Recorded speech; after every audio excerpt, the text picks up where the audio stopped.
You're listening to 101.5 The Mix-Up, oldies country and hardcore independent rap. You know what that sound means? We got another rock block of 2 hours of noise coming up. Zachary Little. Shit. Okay, so starting a new enterprise is difficult? Don't believe me? Ask the crew of the USS Enterprise. Took a long time to build that ship. And I've been thinking to myself, like, how do I make sure that the first episode of my podcast is dynamic and interesting? It doesn't have, you know, all those first episode of a podcast rookie mistakes.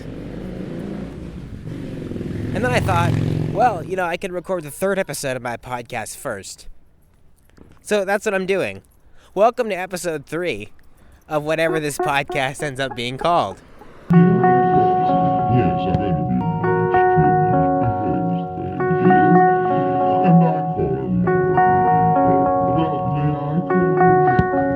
It is an afternoon in early October. I'm on a walk with my dog, Shoshana. Usual shit.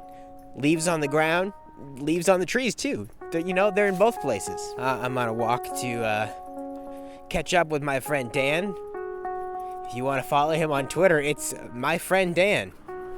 Don't you like that? Like when a guy brings friendship to you kind of forcibly? I mean, just by looking for him online, you're already his friend. You're trapped, rhetorically, in friendship.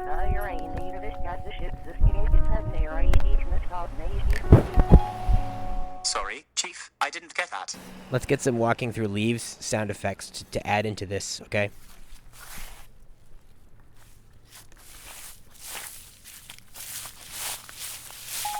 I didn't quite get that. So yeah, it's October. I want you to have no trouble conceptualizing that when you're listening to this podcast. So, it's October, it's fall.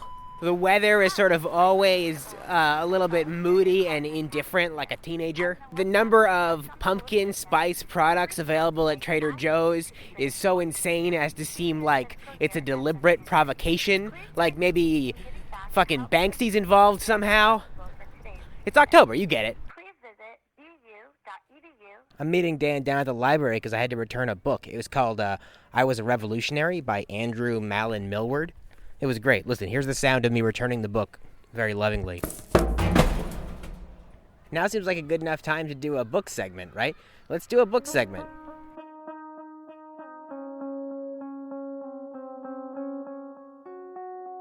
By the way, do you want to go by Ophelia or do you want to go by Chelsea? Like what?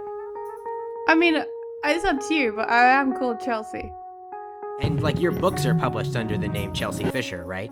Yeah, although they tried to publish it under the name Ophelia Dagger. And I was like, dude, I'm not writing like teen vampire fiction. That is absurd. Well, I mean, are you sure you should have explored maybe whether or not that would have been, you would have made a little more money? I mean, obviously, my next novel is teen vampire fiction. Yeah. Well, is there like a vibe to this? Like, where are we? Where are we? Yeah, like, are we in a coffee shop? Are we walking down the street? We're talking to each other over the internet. Oh shit, is this what this is? So, but yeah, I guess it's like a walking down the street, but my concept was, I was thinking that I wanted to talk to you about like 5 books that you've read recently that you like. Oh, you should have gave me, you should have told me this yesterday so I could have prepared something interesting and insightful to say. Also comedic. I want to put some jokes in there. I'll do some Wikipedia research. I think it'll happen because we can just talk about books in general. Because I am like actually reading books this year, and that's kind of rare for me. How many have you got through? Like over a dozen, which is a lot for me. I know you read like 60 books a year or something. What are you at so far? I don't know, but I haven't read much at all. Because I remember at the beginning of the year, I said something about wanting to read more books, and you said like, "Oh, do you want to do the book a week challenge with me?" or something. Oh yeah. So that's a distant memory. I completely forgot about that. Yeah, that is. I mean, like, one thing you need to know about me is I have no memory. Mm-hmm. So like the fact that I don't remember the last book I read doesn't mean I didn't read one recently. It just means that my brain's gone. Mm-hmm. That's done. Delete it.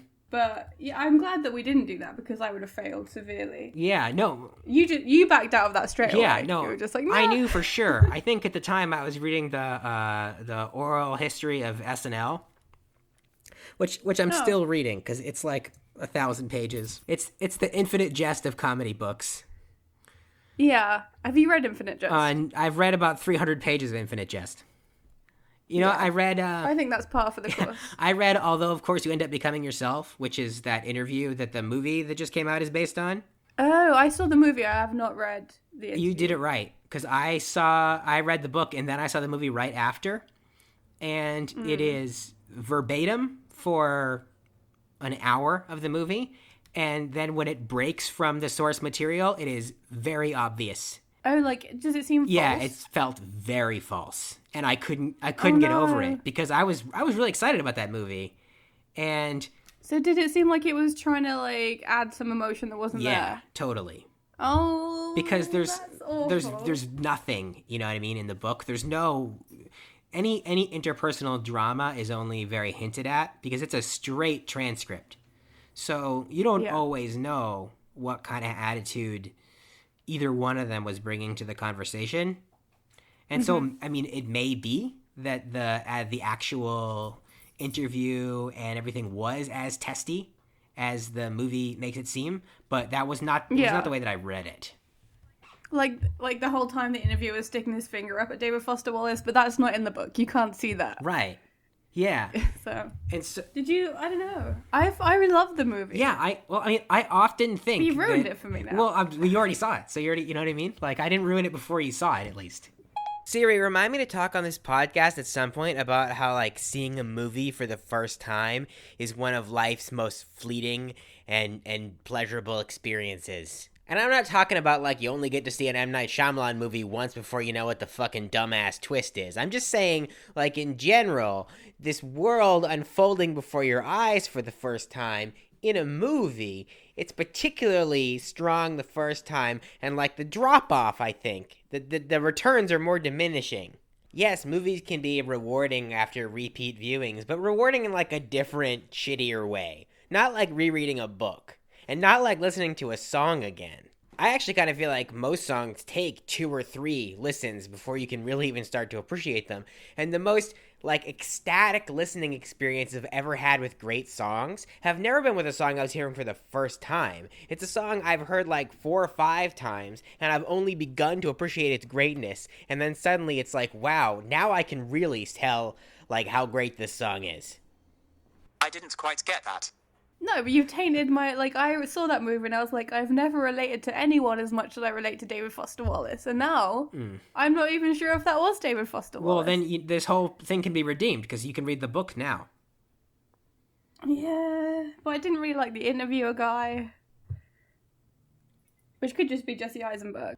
Siri, remind me at some point to follow up with Chelsea and find out if she doesn't like Jesse Eisenberg, because he is our generation's most gifted actor. I didn't quite get that. Does it make him seem as brilliant as his essays, or is it sort of a more casual? I think it does, but you can see him trying to control what the article's about. Yeah. And so I think he restates himself a lot more than he does in like an essay. Yeah, I guess he was really self-aware and like he specifically wanted to cultivate this image of sort of like an intellectual who, you know, obviously didn't want to say that he was intellectual, but did. He had that sort of like divide within himself where he was like, I need people to know that I'm smart, but I don't want it to be like I'm the smartest. Like, because I'm intelligent, I'm aware of my shortcomings as well. Yeah. And that dichotomy was really difficult for him to portray. For like, well, that's what it seemed the movie was about. And I think I get, like, have you ever been, it's funny that I'm asking you this right now, have you ever been like interviewed for anything and then had it edited in any way? I don't think so.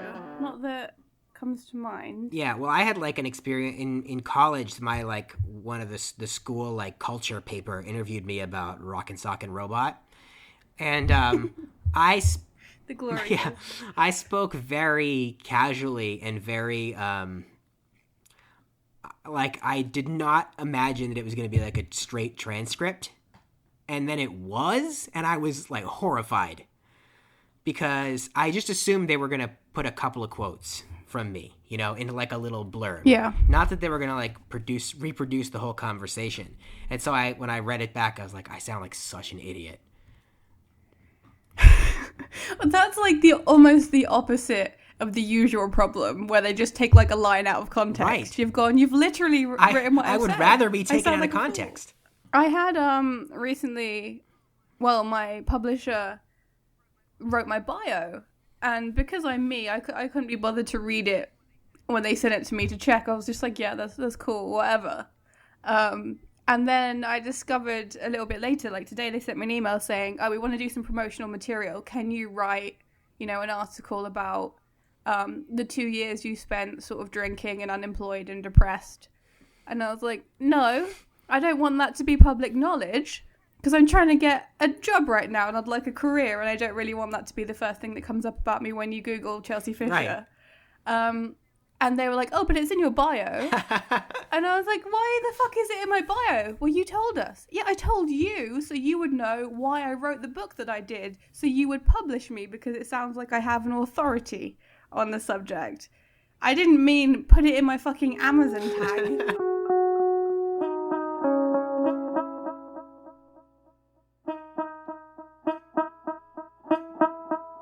I just read this book that was called I Was a Revolutionary, and it's like historical fiction.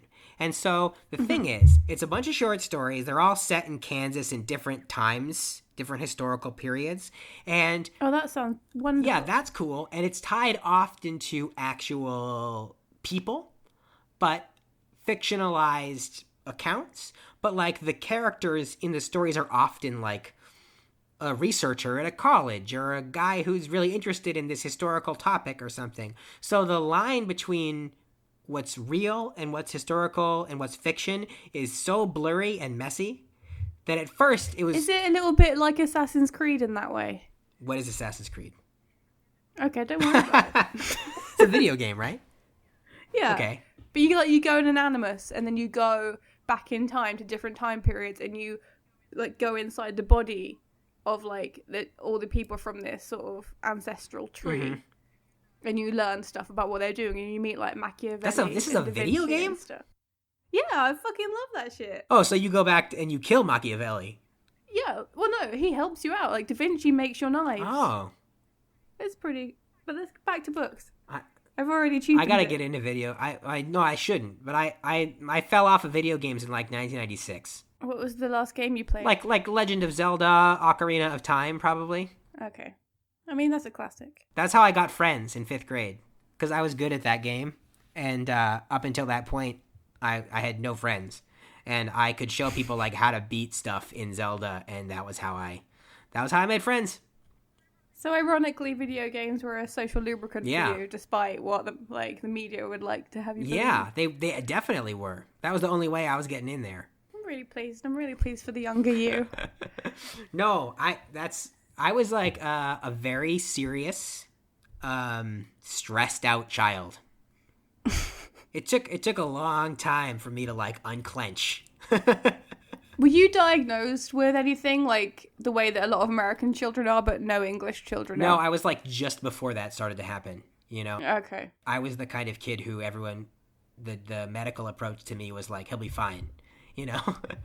I was still that. I had a cyst on my leg, and the doctor literally told my mother to smack it with a Bible. So what you're telling me is that you grew up in Forrest Gump. Yeah, like... That's like what I'm hearing. The turn where everybody got diagnosed and everything, it was real sharp, and it happened right after I turned like 7 years old. Was that with the onset of the internet?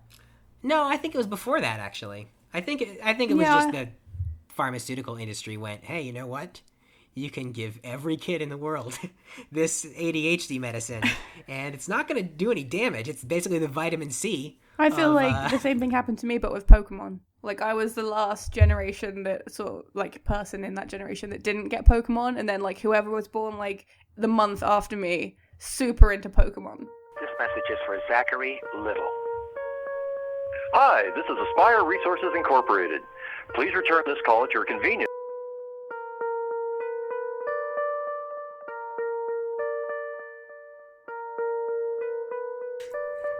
So anyway, books. Oh, yeah. What were we saying? Oh, you read a book about Kentucky. But what I was going to ask you was, what do you feel about like historical fiction? Because I feel like I'm being just lied to. Because it's like, why bother learning if some of it's probably not true? Yeah, I feel the exact same way. I love history. Like, it really, really interests me, and I would want to read a lot more about it. And the easiest way to digest that is in a narrative form. But if it's not going to be accurate to what really happened, then it's just misinformation. And I felt the same way recently when I watched Imitation Game. Like, I wanted to like it, but I have no idea how much Alan Turing was really like Benedict Cumberbatch's portrayal of Alan Turing. So I was like, Alan Turing. So I was like, does this mean anything to me? I couldn't get emotionally involved because I was just thinking what is real and what isn't. Like we were saying about the end of the tour. Yeah, definitely. And like, I actually even feel that way, even in I've read some historical, like, nonfiction that is a little bit too narrative. Mm-hmm. I never read, like, Accidental Billionaires, the one that is about how Facebook started, but supposedly that book sort of projects, what Mark Zuckerberg was thinking at the time or whatever. And I just think, well, why would I ever read that? Because I'm not getting the truth. So why? It's like, yeah, it's fake learning. Although I will say, I Was a Revolutionary. Like, there's one short story in it where it's about an older gay man and his relationship with his partner as it is deteriorating. And the partner is... Okay, so what happened here in my conversation with Chelsea is that I launched into an almost unbelievably long explanation of just one of the short stories that I read that illustrates basically the same point I've been making all along, which is... Historical fiction being like a chore where you don't accomplish anything.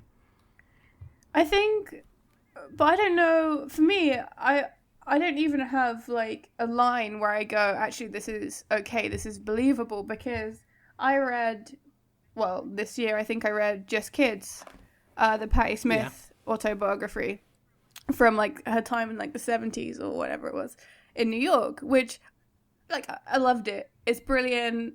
Well done, everybody involved. Really engaging story, emotional. Everyone wants that lifestyle. Like, they paid for their hotel rooms with paintings. Yes, please. But I don't remember anything. I don't remember what happened yesterday. So I'm reading that book and I'm going, well, Patty, you're a lot older than me, and this happened a lot longer ago.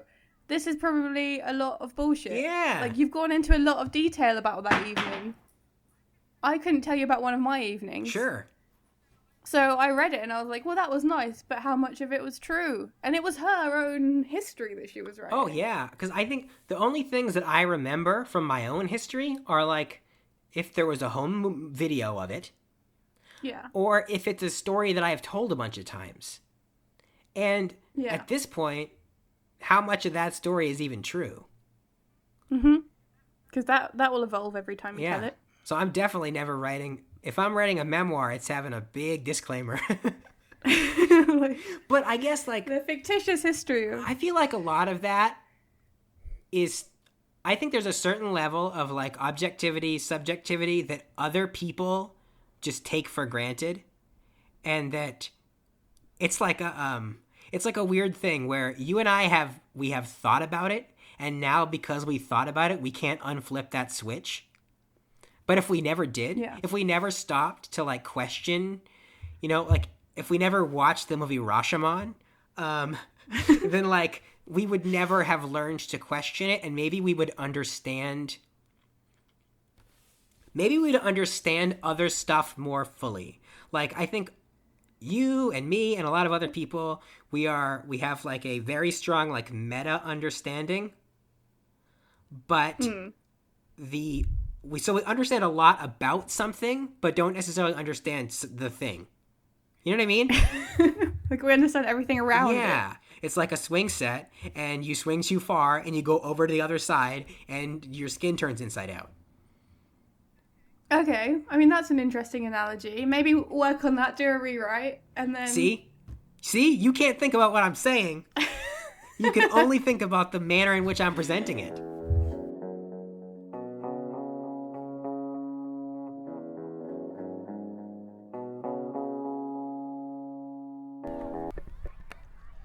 Dan's running a little late. He just texted me that he had to stop and pump up his bicycle tire, which I assume is a euphemism for something.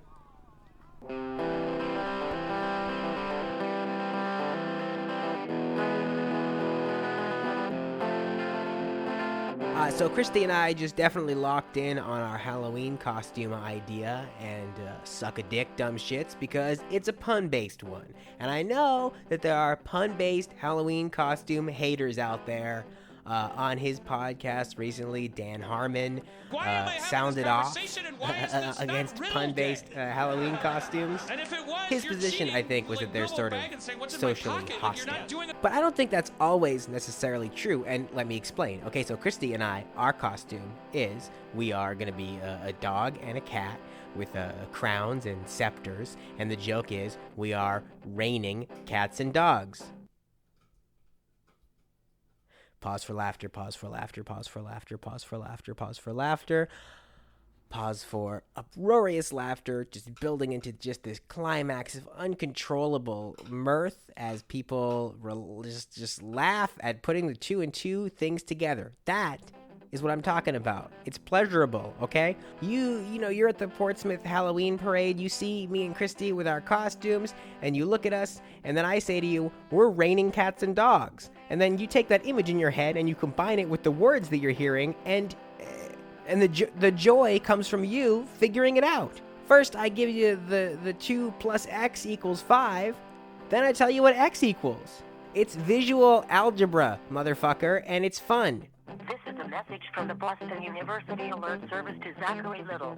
Police activity is ongoing in the area of Bay State Road and Silver Way. There is no threat in the area at this time. Please continue to avoid the area until further notice. The sender left the following contact information. So it's Thanksgiving Day. Christy and I are getting ready here. We're hosting a dinner for just a couple of our friends in the area. I'm sawing 6 inches off one of our stools so that we'll have enough seats for everybody to sit at our table, which is 2 tables pushed together. We may not be fully equipped, but we are fully accommodating. It's Friendsgiving, which is a term I could have sworn I came up with a couple years ago. But based on its use, around the world, I guess I didn't. But then again, you should never underestimate the amount of change that you can create in the world. Maybe it was me.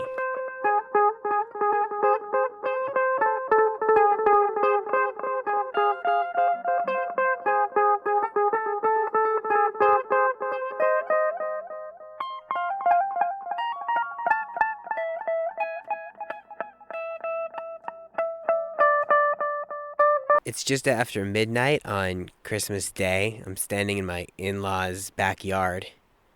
I don't know if you can hear this, but I can hear the stream way out in the woods. I can hear the water.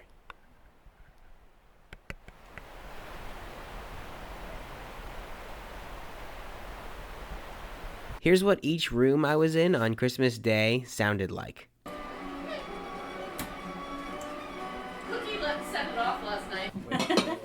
Tofu scramble. Plate next to your father. Oh, I'll get you a nice coffee. Cool. Very nice. Thank you very much. You're welcome. That looks good with those shiny pants. Yep. They can't find the car. And we had a hard time to find the car since after we sent you home. The name of Scrooge's deceased business partner in a Dickens Christmas Carol. Marley. Marley is right. It's Marley. Marley! Also, what were they? You know what David Reed's punk band was called in high school? No. It was called The Bloody Fist of Defiance. Siri, at some point remind me to lay out the evidence for my theory that there are actually between 4 and 6 property brothers. Dan's here now. Hey, Dan. So I'm starting a podcast, and I decided, how am I going to get around, first episode jitters of a podcast? And I decided I will record the 3rd episode of the podcast first. So this is actually episode 3, which I am recording first. Good idea or bad idea? Hey, that is an excellent idea. Okay, I'm glad that you think so. So by the time this episode airs, it'll probably be, it could be early 2016 even. So, what do you think you will be up to by the time people are hearing episode 3 of what I'm tentatively calling Zach Little's untitled podcast, title to come later. Well, I'm hoping that people will listen in to the two of us as we satirize the spectacle that becomes the New Hampshire primary. Oh, that is probably something I should do with this podcast around that time. That's a very good idea. Okay, yeah. I talked to Dan for a little longer. Never ended up going into the library. Didn't get a new book. Just walked home with Shosh. But I couldn't stop thinking about what Dan had said. Politics. Should I get into them on this show? Should I head into that particular heart of darkness? Next time on the last podcast. With heavy snow, wind, and ice forecasted throughout New Hampshire today, we're ready to respond to any power outages quickly. This episode of the last podcast featured the voices of Chelsea Fisher, Dan Freund, and assorted members of the Little, CV, and Perkins families. The music in this episode was composed by Pilot Season, except for this, which is by Nick Diamonds. To support this podcast, rate it and comment it on iTunes and tell other people to listen to it. We'll have other ways to support it soon. Thanks for listening.